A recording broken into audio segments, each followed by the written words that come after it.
Assalamualaikum warahmatullahi wabarakatuh. Saya perwakilan dari kelompok 4 ingin bahas 4 soal ujian sekolah. Kelompok 4 terdiri dari saya sendiri, Angga Eka Saputra, Dava Nofrisyah Badriansah, Dani Danuarta, dan Nuruda. Kita langsung saja ke soal yang pertama. Soal pertama adalah apa kepanjangan dari RAM? A. Random access memory, B. Random access memory, C. Random access memory, D. Random access memory, E. Random access memory. Jadi yang berbeda adalah penulisan dari kepanjangan RAM. Dan jawabannya adalah A. Random access memory. Jadi RAM adalah singkatan dari random access memory. Tapi apa artinya itu? RAM komputer intinya adalah memori jangka pendek di mana data disimpan sesuai kebutuhan prosesor. Oke, lanjut soal nomor 2. Soal nomor 2 adalah memori yang berfungsi untuk tempat penyimpanan data sementara disebut A. RAM, B. hard disk, C. CD atau DVD, D. flash disk, E. monitor. Dan jawabannya adalah A. RAM. Jadi RAM merupakan hardware yang terdapat di dalam komputer. RAM ini berfungsi sebagai tempat penyimpanan data sementara dan hanya bekerja saat perangkat tersebut hidup atau beroperasi. Oke, lanjut soal yang ketiga. Hal yang harus dipersiapkan sebelum merakit komputer adalah A. Obeng dan sarung tangan serta komponen untuk merakit komputer, B. Kopi dan baterai HP full, C. Membeli monitor, mouse dan keyboard, D. Modem dan access point, E. Router dan switch. Dan jawabannya adalah A. Obeng dan sarung tangan serta komponen untuk merakit komputer. Jadi untuk merakit komputer kita memerlukan obeng, sarung tangan untuk keamanan, dan juga komponen dari komputer seperti motherboard, RAM, hard disk, prosesor, dan power supply. Oke, lanjut soal yang terakhir. Sistem operasi yang dirilis oleh Microsoft adalah A. Windows, B. Linux, C. Android, D. macOS, E. Windows. Dan jawabannya adalah E. Windows. Jadi sistem operasi adalah perangkat lunak sistem yang mengatur sumber daya dari perangkat keras dan perangkat lunak serta sebagai daemon untuk program komputer. Dan sistem operasi keluaran Microsoft adalah Windows. Sekian, terima kasih dari saya. Jika ada salah kata mohon maaf. Wassalamualaikum warahmatullahi wabarakatuh. Assalamualaikum warahmatullahi wabarakatuh. Saya perwakilan dari kelompok 7 ingin membahas 4 soal ujian sekolah yang saya buat bersama 3 rekan saya. Nah, di sini satu kelompok terdiri dari 4 orang. Yang pertama ada Aditya, kemudian saya sebagai Anggi, kemudian ada Krisnawan dan Timothy. Oke, langsung saja kita masuk ke soal yang pertama. Dalam menyusun suatu program, langkah pertama yang harus dilakukan adalah di sini jawabannya membuat algoritma. Pertanyaannya, kenapa dalam membuat satu program langkah pertama yang harus dilakukan membuat algoritma? Membuat algoritma merupakan langkah pertama yang penting dalam membuat satu program, karena algoritma adalah rancangan atau panduan mengenai bagaimana program tersebut harus bekerja. Algoritma dapat membantu memastikan bahwa program yang dibuat akan bekerja dengan baik dan menghasilkan output yang diinginkan. Jadi, dengan membuat algoritma terlebih dahulu, programmer dapat menguji ide dan strategi sebelum memulai menulis kode program. Hal ini membantu meminimalkan kesalahan dan bug di dalam program, dan juga membantu meningkatkan efisiensi dan kecepatan dalam membuat program. Oke, kita lanjut ke soal yang kedua. Kepanjangan HTML adalah, jawabannya Hypertext Markup Language. Pertanyaannya, apa itu HTML? HTML merupakan singkatan dari Hypertext Markup Language, yaitu sebuah bahasa markup yang digunakan untuk membuat halaman web dan menampilkan konten seperti teks, gambar, video, dan hyperlink ke halaman lain di internet. Jadi, HTML itu dasar atau pilar dari sebuah web. Tanpa adanya HTML, sulit untuk membuat website yang berfungsi dengan baik tanpa menggunakan HTML. Oke, kita lanjut ke soal yang berikutnya. Langkah-langkah yang ditulis secara berurutan untuk menyelesaikan masalah pemrograman komputer adalah, di sini jawabannya algoritma. Pertanyaannya, apa itu algoritma? Algoritma adalah urutan langkah-langkah logis dan sistematis yang dirancang untuk menyelesaikan masalah tertentu. Dalam konteks komputasi, algoritma adalah prosedur atau instruksi untuk menyelesaikan masalah komputasi. Sebagai contoh aja, mungkin kalian pernah mengalami saat sedang menyelesaikan sebuah masalah matematika, kita harus menentukan langkah-langkah yang harus dilakukan untuk menyelesaikan masalah tersebut. Nah, itu contoh dari algoritma. Algoritma juga digunakan dalam berbagai bidang seperti dalam ilmu komputer, sains data, kecerdasan buatan, dan masih banyak lagi. Oke, kita lanjut ke soal berikutnya, ada yang terakhir. Jika kita menekan Ctrl plus D pada keyboard, yang terjadi adalah di sini jawabannya menduplikat gambar. Nah, di sini saya akan menjelaskan shortcut Ctrl plus D. Pada desain grafis terdapat software bernama CorelDRAW. CorelDRAW sangat populer di kalangan desainer grafis profesional di Indonesia. Di CorelDRAW, fungsi Ctrl plus D berbeda dari fungsi pada program desain grafis lainnya. Secara default, Ctrl plus D pada CorelDRAW digunakan untuk menduplikasi objek yang dipilih. Fungsi ini berguna untuk membuat salinan dari objek yang sama dengan jarak dan posisi yang sama dengan objek asli. Oke, mungkin segini saja video pembahasan dari saya. Semoga bermanfaat, dan bila ada salah kata, saya minta maaf. Wassalamualaikum warahmatullahi wabarakatuh. Assalamualaikum warahmatullahi wabarakatuh. Hai teman-teman semuanya, selamat pagi, siang, sore, atau bahkan selamat malam nih. Sebelumnya perkenalkan aku Elsa. Pada kesempatan kali ini aku bakalan bahas mengenai materi villain nih. Materi yang pasti udah dibahas pas kelas 11 dong. Buat teman-teman semuanya masih inget atau udah lupa nih? Tenang aja, buat kalian yang lupa, itu tandanya kalian wajib simak video ini. Tenang aja, kalian gak bakalan rugi kok. Kenapa? Karena di akhir video nanti aku bakalan kasih contoh soal-soal yang sering banget keluar pas waktu ujian nih, terkait dengan materi villain. Jadi simak terus video ini ya. Oke teman-teman, pada video kali ini aku bakalan bahas materi villain berkaitan dengan apa itu villain, bagaimana prinsip kerja villain, apa aja sih keuntungan dari penggunaan villain, dibagi menjadi berapa keanggotaan villain, tipe-tipe sambungan link, dan apa aja sih tipe-tipe dari villain itu. So, ayo kita bahas dari yang pertama, apa itu villain? Villain merupakan singkatan dari Virtual Local Area Network. VLAN merupakan teknologi yang memungkinkan sebuah LAN dibagi menjadi beberapa domain atau wilayah yang berbeda. LAN juga memungkinkan adanya penggabungan jaringan yang terpisah lokasi, namun seakan-akan terletak dalam suatu domain yang sama. Nah, sekarang teman-teman udah tahu kan apa itu VLAN? Berarti sekarang udah siap dong ke pembahasan selanjutnya? Selanjutnya nih, bagaimana sih prinsip kerja VLAN itu? Prinsip utama dari sebuah LAN adalah semua perangkat yang berbeda pada suatu LAN berarti berada pada satu broadcast domain. Terus kenapa nih pakai VLAN? Jadi kalau tanpa VLAN, sebuah switch akan menganggap semua interface berada pada satu broadcast. Berbeda nih jika pakai VLAN, switch bisa meletakkan beberapa interface ke dalam satu broadcast domain dan interface yang lain ke dalam broadcast domain lain, sehingga tercipta banyak broadcast domain. Sementara itu, fungsi VLAN di sini adalah yang pertama, agar desain jaringan lebih fleksibel, yang kedua, untuk mengurangi kepadatan lalu lintas jaringan, yang ketiga, mengurangi beban kerja STP. Yang keempat, untuk alasan keamanan jaringan lebih baik.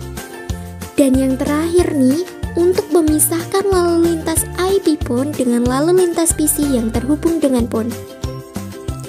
Sampai sini teman-teman udah tahu dong gimana prinsip kerja dari VLAN, terus fungsi-fungsi dari VLAN. Terus sekarang coba, apa aja sih keuntungan penggunaan VLAN itu? Nah, keuntungannya nih, yang pertama, penggunaan CPU lebih efisien. Yang kedua, pemindahan, penambahan host dan perubahan host menjadi lebih mudah. Yang ketiga, VLAN memiliki fleksibilitas. Yang keempat, konsumsi bandwidth lebih efisien. Oke, pembahasan selanjutnya nih teman-teman, dibagi menjadi berapa aja sih keanggotaan VLAN itu?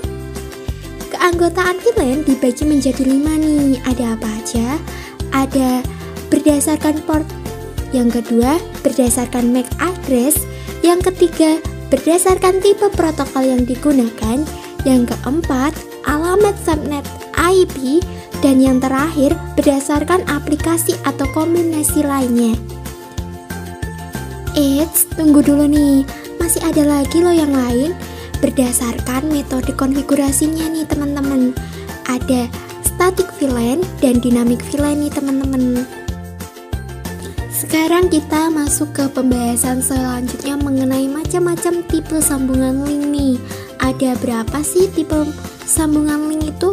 Ada 3. Ada trunk link, access link, dan yang terakhir ada hybrid link nih. Oke teman-teman semuanya, sekarang kita udah di materi yang terakhir nih. Apa itu materinya? Materinya adalah tipe-tipe dari VLAN. Ada berapa sih tipenya? Ada 5 tipe nih teman-teman. Tipe yang pertama adalah data VLAN, terus default VLAN, kemudian ada native VLAN, terus juga ada manajemen VLAN, dan yang terakhir nih voice VLAN. Sesuai dengan kesepakatan kita di awal video tadi, aku kasih contoh soal nih. Contoh pertama nih, berikut merupakan klarifikasi keanggotaan dalam VLAN kecuali, coba dilihat nih, di antara A, B, C, dan E ini mana nih jawabannya? Kalau kita lihat dari video di awal tadi nih, keanggotaan VLAN itu dibagi menjadi 5. Ada berdasarkan port, MAC address, terus tipe protokol yang digunakan, alamat subnet IP, berdasarkan aplikasi atau komunikasi. Jadi jawabannya apa nih kira-kira yang benar? Ya, betul sekali, jawabannya adalah E. Oke, sekarang kita lanjut ke contoh soal nomor 2. Penghubung antara switch yang saling berhubungan dalam VLAN disebut. Coba nih teman-teman lihat, mana nih pilihan jawaban yang benar nih? A, B, C, D, atau E. Tapi kalau teman-teman ingat di awal video tadi ada loh pembahasannya, yakni trunk link digunakan untuk menghubungkan switch dengan switch yang lainnya. Jadi jawaban yang benar apa nih? Ya, sekali lagi kalian betul banget, jawabannya adalah C. Aduh, nggak kerasa banget ya teman-teman.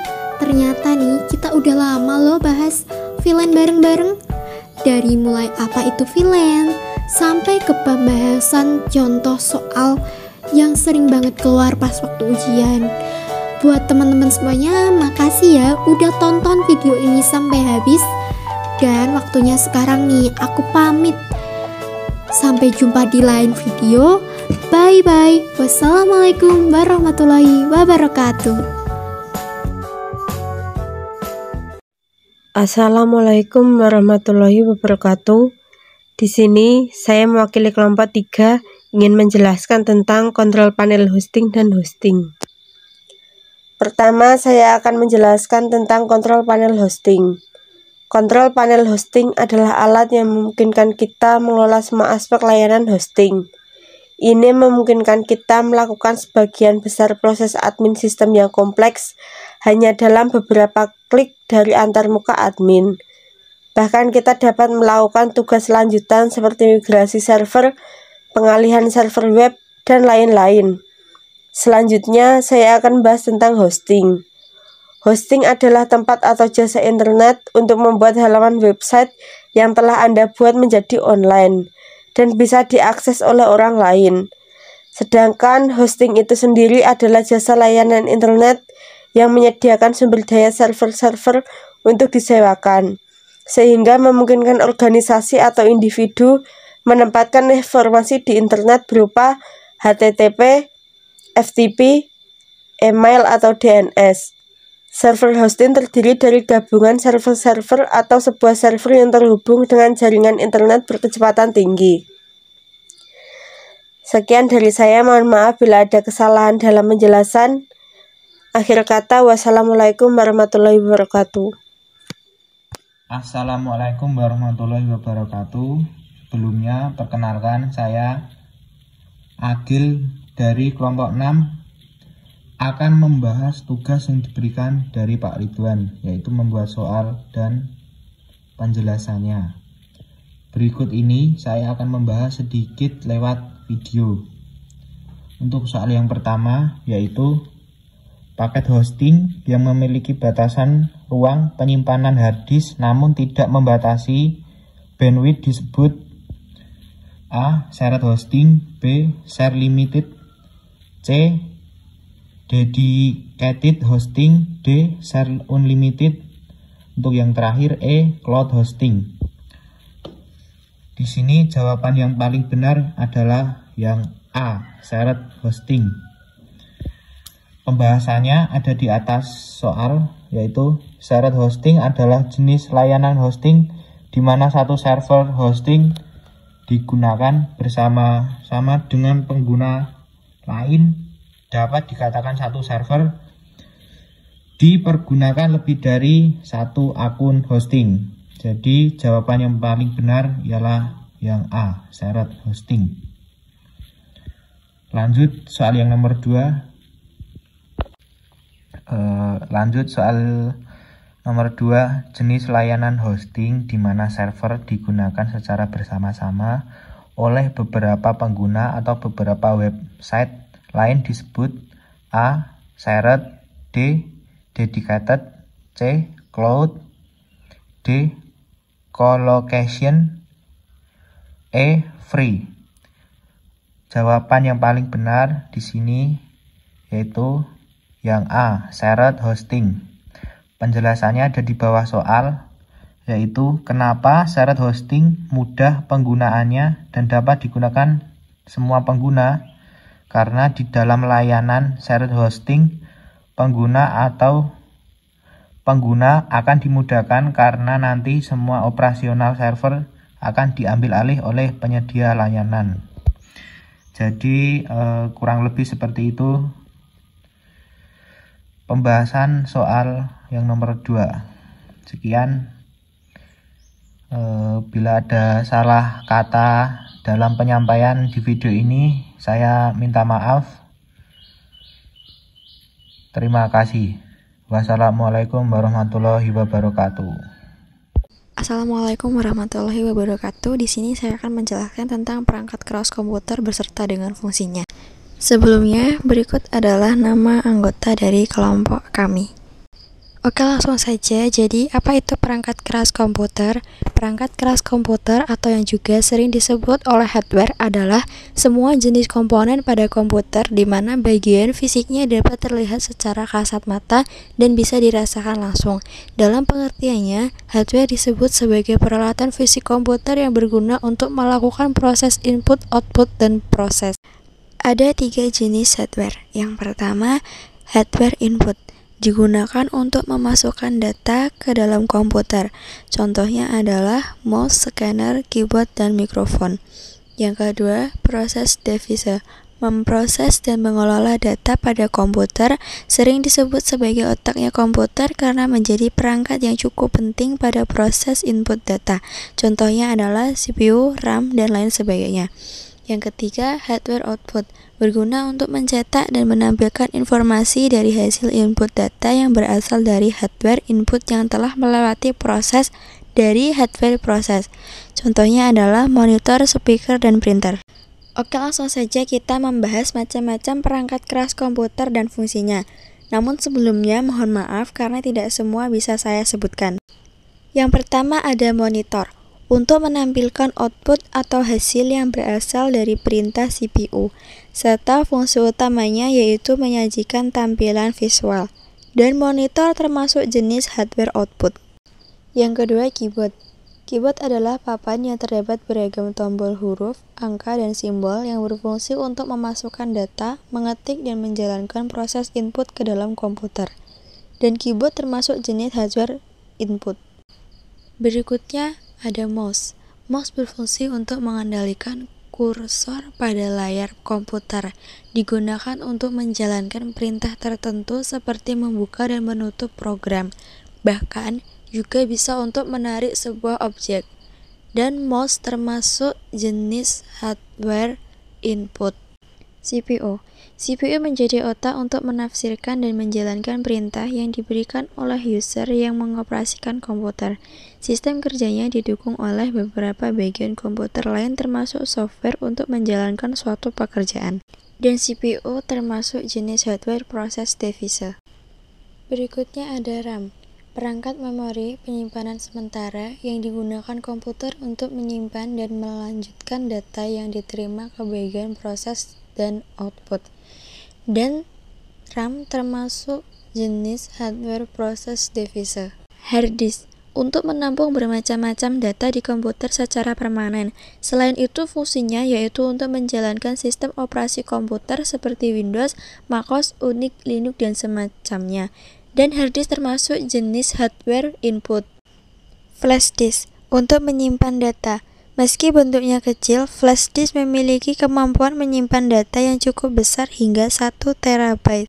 Printer berguna untuk mencetak dokumen agar bisa dilihat nyata dalam bentuk fisik seperti kertas. Data yang dicetak ini pun termasuk teks hingga gambar. Dan printer termasuk jenis hardware output.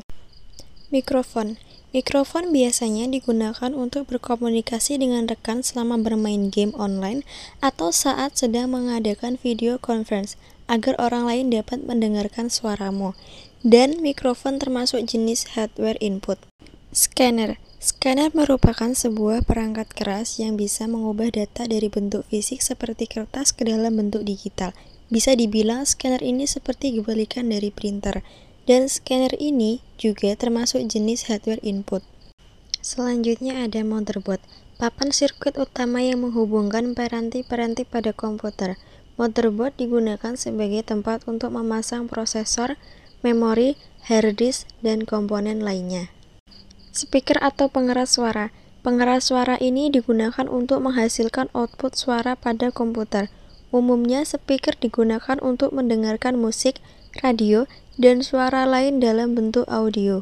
Speaker sendiri termasuk jenis hardware output. Next, proyektor. Proyektor sendiri merupakan alat bantu yang mengubah proyeksi layar monitor ke dalam ukuran lebih besar.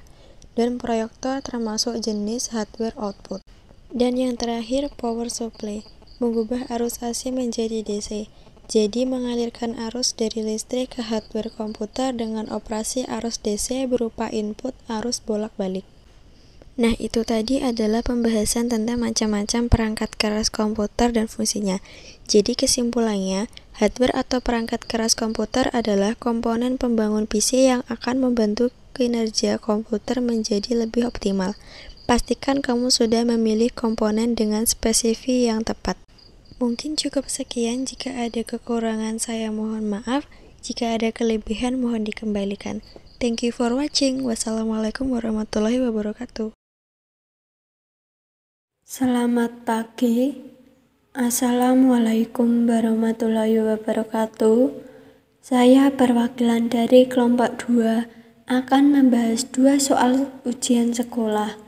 Kelompok 2 terdiri dari saya sendiri, Ananda Widya Satyani, Lili Aprilia, Santi Muditasari, dan Tri Lestari. Soal yang pertama, komputer yang bertugas menyimpan informasi halaman web yang pernah diakses sebelumnya adalah A. Database server, B. Web server, C. Proxy server, D. Name server, E. Mail server.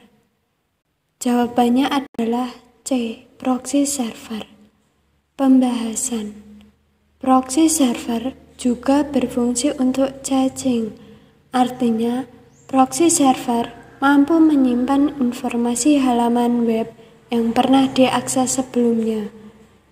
Hal ini membantu ketika ingin mengakses kembali web tersebut, sehingga waktu loading pada website bisa jadi lebih cepat. Soal yang kedua, di bawah ini manakah yang merupakan kelebihan dari proxy server? A. Pembagian IP address lebih mudah, B. web dapat diakses menggunakan nama domain. C. Meningkatkan kinerja internet. D. Mengakses email lebih mudah. E.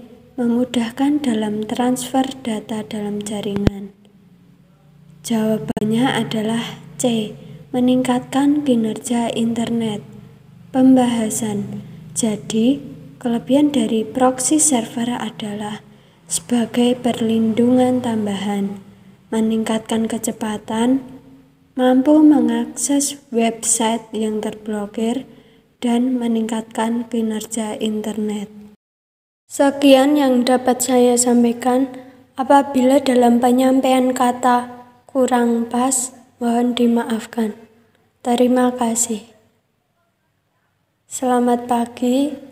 Wassalamualaikum warahmatullahi wabarakatuh. Assalamualaikum warahmatullahi wabarakatuh. Kami kelompok 8 akan memberi penjelasan tentang soal IJ Administrasi Infrastruktur Jaringan kelas 11. Contoh soal. Nomor 1. Di bawah ini yang termasuk mode port switch adalah GeoVoice WAN. Nomor 2. Ada dua jenis routing yaitu routing langsung dan tidak langsung. Nomor 3. Ketika menggunakan IP 192.168.1.127, maka subnet yang digunakan adalah LAN 255, 255, 255, 224. Nomor 4. Kepanjangan dari NAT adalah D. Network Address Translation. Pembahasan soal nomor 1. Mode port switch antara lain adalah Static WAN yang dikonfigurasikan secara manual, Dynamic WAN secara otomatis berdasarkan MAC address, GeoVoice WAN yang dikonfigurasikan menjadi mode voice. Pembahasan routing soal nomor 2. Routing dibedakan menjadi dua yaitu routing langsung merupakan sebuah pengalamatan secara langsung menuju alamat tujuan tanpa melalui host lain.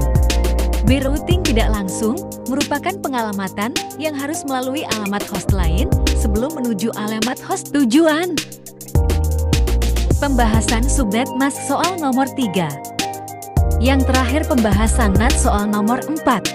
NAT atau Network Address Translation merupakan sebuah sistem dalam menggabungkan lebih dari satu komputer untuk dihubungkan ke dalam jaringan internet hanya dengan menggunakan sebuah alamat IP.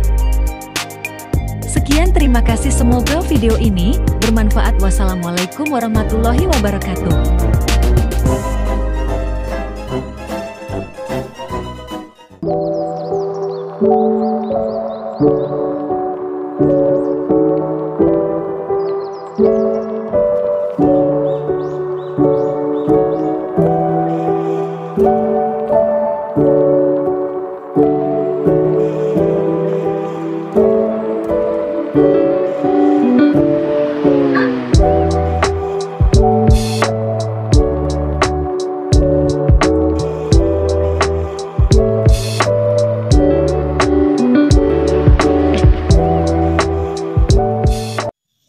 Assalamualaikum warahmatullahi wabarakatuh. Saya Desti Eka Sari, kelas 12 TKJ 2, perwakilan dari kelompok 7 yang beranggotakan 4 orang, yaitu 1.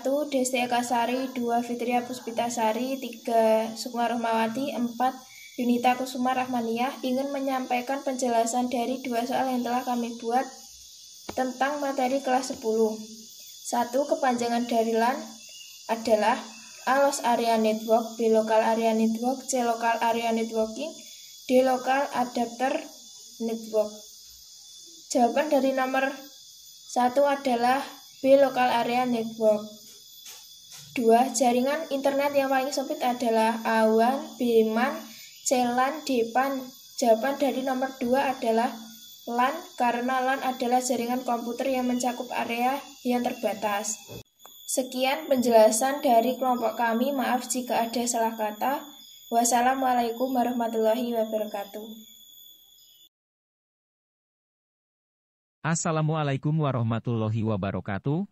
Oke, jadi kali ini balik lagi bareng saya, dengan proyek baru saya untuk membahas soal ujian sekolah yang bakalan diadakan oleh sekolah. Perkenalkan, saya Andre dari kelas 12 TKJ 2. Saya kali ini dibantu oleh teman saya akan membahas soal ujian sekolah dengan fokus materi administrasi sistem jaringan. Mohon maaf menggunakan asisten karena untuk menggunakan suara real terlalu noise sehingga mempengaruhi kualitas perekaman. 1. Apa fungsi dari web server? Pilihan jawaban. Memberikan konten pada ke web browser untuk berkomunikasi dengan menggunakan HTTP, Hypertext Transfer Protocol. Membuat jumlah server fisik, seolah-olah menjadi beberapa server. Melakukan pembatasan terhadap permintaan, kinerja koneksi dan sharing file antara klien dan server di luar jaringan. Melakukan remote komputer dengan melakukan login dan logout sebuah komputer host. Tidak ada jawaban yang benar. 2. Berfungsi untuk mentransfer file satu komputer, server, dengan komputer, server, lainnya yang berada dalam sebuah jaringan. Adalah pengertian dari. Pilihan jawaban. Samba server. FTP. VPN. HTTPS. Streaming server. Pembahasan soal UKK. Dari kelompok 2. Materi kelas 11. Daftar materi. FTP server. Merupakan singkatan dari File Transfer Protocol. FTP adalah protokol internet yang berjalan dalam satu lapisan aplikasi yang berfungsi sebagai media tukar-menukar data antara klien dan server dalam sebuah jaringan. Jika kita bekerja pada dunia informasi dan teknologi, maka kita dipastikan tidak asing dengan kata FTP karena bisa jadi kata tersebut merupakan kata yang kita temui sehari-hari. FTP adalah salah satu servis internet yang dirancang untuk membuat sebuah sambungan server komputer maupun internet. Di sini user dapat mengirimkan file ke komputer biasa disebut dengan istilah download, serta mengirimkan file ke server yang biasanya dikenal dengan istilah upload, sehingga dapat disimpulkan bahwa file transfer protokol adalah sebuah protokol untuk dapat melakukan pengiriman serta pertukaran data. Jika dibandingkan dengan sebuah perangkat kabel, tentu protokol ini terbilang lebih praktis. Cara kerja FTP server pada umumnya. Cara kerja FTP adalah ketika satu user komputer mendapat akses pada server untuk bisa terhubung dengan komputer lainnya karena telah terjadi koneksi dari pihak user dan server FTP. Jika sudah saling terhubung, maka user bisa melakukan apa saja dengan data. Antara lain seperti download, upload, dan lain sebagainya. FTP server memakai metode autentikasi standar dalam cara kerjanya. Dengan metode tersebut, Anda akan membutuhkan username dan password tertentu. Ini bertujuan agar data-data yang ada di FTP server bisa diakses, user menjadi orang yang memiliki akses penuh terhadap file-file di dalamnya. Jadi, user bisa dengan mudah membuat, menyalin, mentransfer, dan menghapus direktori file-file tersebut. FTP server sendiri bisa bekerja dengan dua mode, yakni aktif dan pasif. Mode tersebut akan menentukan bagaimana bentuk koneksi data Anda. Selain itu, Anda juga bisa membuat kontrol TCP dari port N ke port 21. Pada mode aktif, user bisa menyimak koneksi data terlebih dahulu. Koneksi akan datang dari port M. Kemudian, user akan mengirimkan FTP ke main port M. Ini bertujuan untuk memberikan informasi terhadap jaringan. Dengan demikian, Anda akan mengetahui port mana yang harus diamati. Setelah itu, jaringan akan menginisiasi data ke user, yakni mulai dari port 20 atau jaringan FTP. Ketika user sedang berada di kondisi firewall, dan penerimaan koneksi TCP otomatis gagal, maka Anda bisa menggunakan mode pasif. Pada mode ini, user bisa memakai kontrol koneksi. Kontrol tersebut berfungsi untuk mengirimkan perintah pass ke jaringan. Nah, setelah itu Anda akan menerima alamat jaringan IP, alamat jaringan, dan nomor portnya. Aplikasi FTP. Contoh FTP gratis. Sudah memahami cara kerja FTP, namun tidak tahu contohnya? Nah, berikut beberapa contoh FTP yang bisa Anda coba secara gratis. Ciberduk. Anda bisa memakai Ciberduk untuk menangani keperluan transfer file. Antara lain seperti Amazon S3, SFTP, WebDev, dan format lainnya, ukuran dari aplikasi yang satu ini juga terbilang minimalis, sehingga tidak memuat banyak ruang penyimpanan. Ciberduk sudah tersedia untuk komputer jenis Windows dan Mac OS X. FTP Classic. Bagi Anda yang ingin menggunakan FTP gratis dengan pemakaian tanpa komersial, maka jawabannya adalah Classic FTP. Aplikasi ini memiliki tampilan antarmuka sederhana dan mudah untuk dipakai. Sudah tersedia untuk pengguna Windows. FileZilla. Tidak sedikit yang menggunakan FileZilla, sehingga membuatnya menjadi primadona FTP. Aplikasi ini memiliki kelebihan yang mampu mengatasi transmisi simultan. Selain itu, juga mendukung FTPS dan SFTP, FileZilla bisa Anda gunakan pada semua sistem operasi komputer. Mulai dari Windows, Mac OS X, bahkan Linux sekalipun. FTP Fire. Fire FTP memiliki fitur berupa FTP dan FTPS. Karena tergolong add-on Mozilla Firefox, maka Anda bisa langsung menggunakannya dari browser sendiri. Bagi pengguna Linux, Windows, dan Mac OS X sudah bisa memakainya. Web Server. Jadi, web server adalah perangkat lunak yang memberi layanan berupa data. Web server bertugas untuk menerima permintaan HTTPS atau HTTP dari pengguna internet. Setelah itu, web server akan menyediakan respons atas permintaan tersebut dalam bentuk halaman web. Selain itu, web server juga menjadi salah satu kebutuhan user. Web server mempunyai kapasitas penyimpanan yang besar serta akses yang mudah dan cepat. Dengan demikian, kesalahan pada suatu website atau aplikasi bisa dicegah. Jadi, bisa dibilang bahwa web server merupakan inti dari sebuah website. Tanpa server yang kuat, situs website Anda kemungkinan akan lebih lambat, mudah down, bahkan mudah diserang oleh para peretas. Bagaimana cara web server bekerja?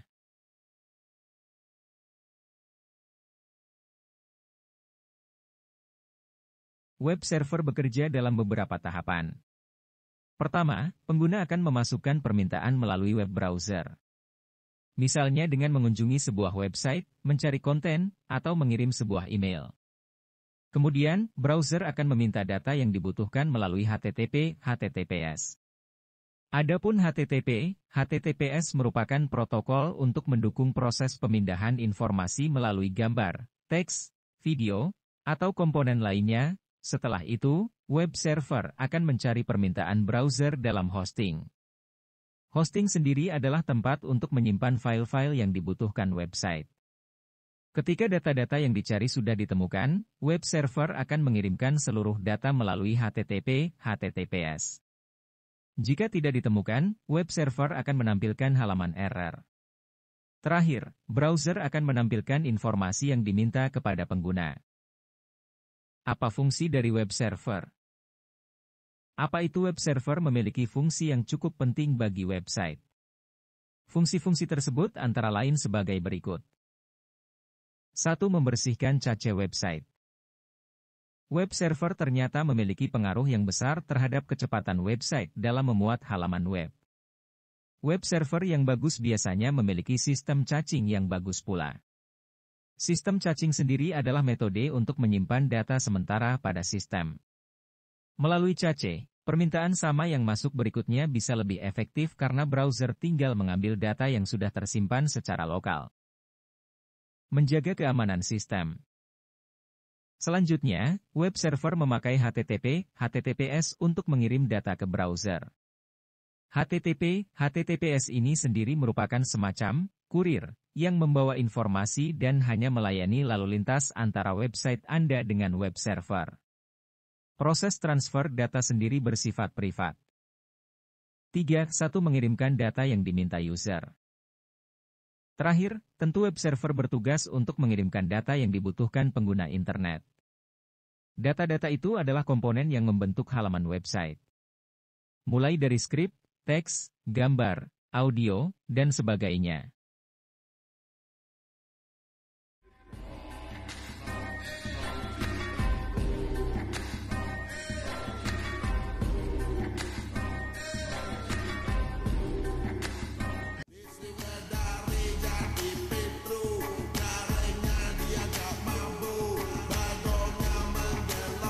mengetahui dan memahami layar OSI.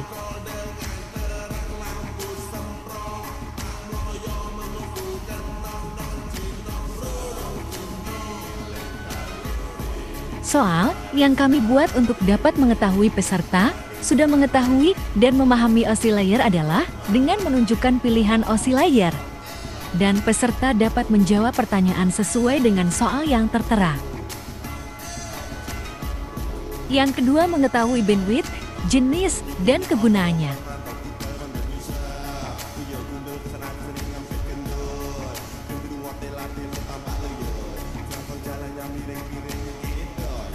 Soal yang kedua adalah mengetahui satuan dalam bandwidth digital. Selamat belajar dan terima kasih. Assalamualaikum warahmatullahi wabarakatuh. Sebelumnya, saya ingin memperkenalkan diri.